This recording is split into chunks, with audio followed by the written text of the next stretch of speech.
मोदी सरकार ने केंद्रीय कर्मचारियों के लिए यूनिफाइड पेंशन स्कीम का एक बड़ा ऐलान किया।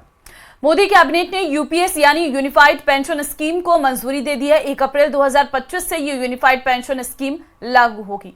रिटायर्ड कर्मचारियों को भी बताया जा रहा है कि यूपीएस का पूरा फायदा दिया जाएगा। 25 साल तक काम करने वालों को पूरी पेंशन दी जाएगी। खास बात यह है कि जो लोग 2004 मार्च से 2025 तक रिटायर हुए, उन्हें भी इस पेंशन स्कीम का लाभ जो है मिलेगा। ऐसी जानकारी सामने निकलकर आ पा रही है।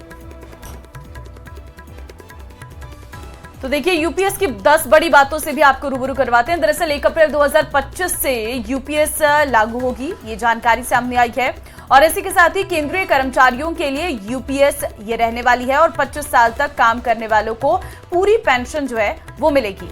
तो 10 बड़ी बातें कौन सी हैं वो हम आपको ग्राफिक्स के जरिए बता रहे हैं। बेसिक सैलरी का 50% निश्चित जो है पेंशन के रूप में मिलेगा। कर्मचारी की मौत के बाद उनकी पत्नी को 60% दिया जाएगा उसका। और यूपीएस में सरकार का योगदान 18.5% रहेगा। यूपीएस में कर्मचारी का योगदान 10% रहेगा। ऐसी जानकारी है। कर्मचारी के लिए यूपीएस या एनपीएस दोनों विकल्प खुले तौर पर रखे गए हैं। रिटायर्ड कर्मचारियों को भी यूपीएस का फायदा दिया जाएगा। तो इस वक्त की बड़ी खबर आपके टेलीविजन स्क्रीन पर है। तो वहीं प्रधानमंत्री नरेंद्र मोदी ने एक्स पर पोस्ट भी किया है, जिसमें पीएम ने कहा है कि देश की प्रगति के लिए कठिन परिश्रम करने वाले सभी सरकारी कर्मचारियों पर हमें गर्व है। यूनिफाइड पेंशन स्कीम यानी कि यूपीएस इन कर्मचारियों की गरिमा और आर्थिक सुरक्षा को सुरक्षित करने वाली है। यह कदम, उन्होंने कहा है कि उनके कल्याण और सुरक्षित भविष्य के लिए हमारी सरकार की प्रतिबद्धता को भी साफ तौर पर दर्शा रहा है।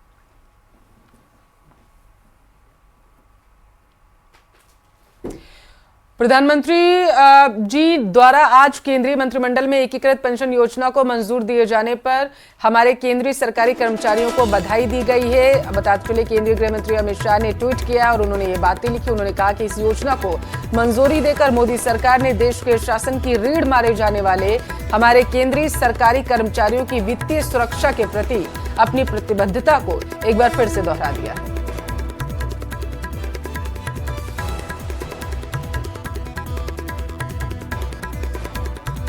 आज यूनिफाइड पेंशन स्कीम अप्रूव हुई है।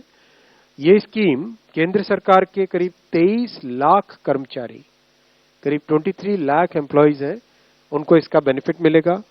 ऑप्शन रहेगा, कोई अगर एनपीएस में रहना चाहे तो एनपीएस में रह सकता है। यूपीएस में ऑप्ट करना चाहे, which is naturally a very attractive scheme, तो उसमें ऑप्ट कर सकता है। प्लस राज्य सरकारें अगर इसी फ्रेमवर्क को, इसी आर्किटेक्चर को यूज करना चाहे तो राज्य सरकारें भी इस आर्किटेक्चर को यूज कर सकती है। अगर राज्य सरकार के कर्मचारी भी इसमें शामिल होते हैं तो करीब 90 लाख के आसपास टोटल कर्मचारी इसका बेनिफिट मिलेगा। कांग्रेस और एनसी में हुए गठबंधन को लेकर सीएम भजनलाल शर्मा ने कांग्रेस पर तीखा हमला बोला है।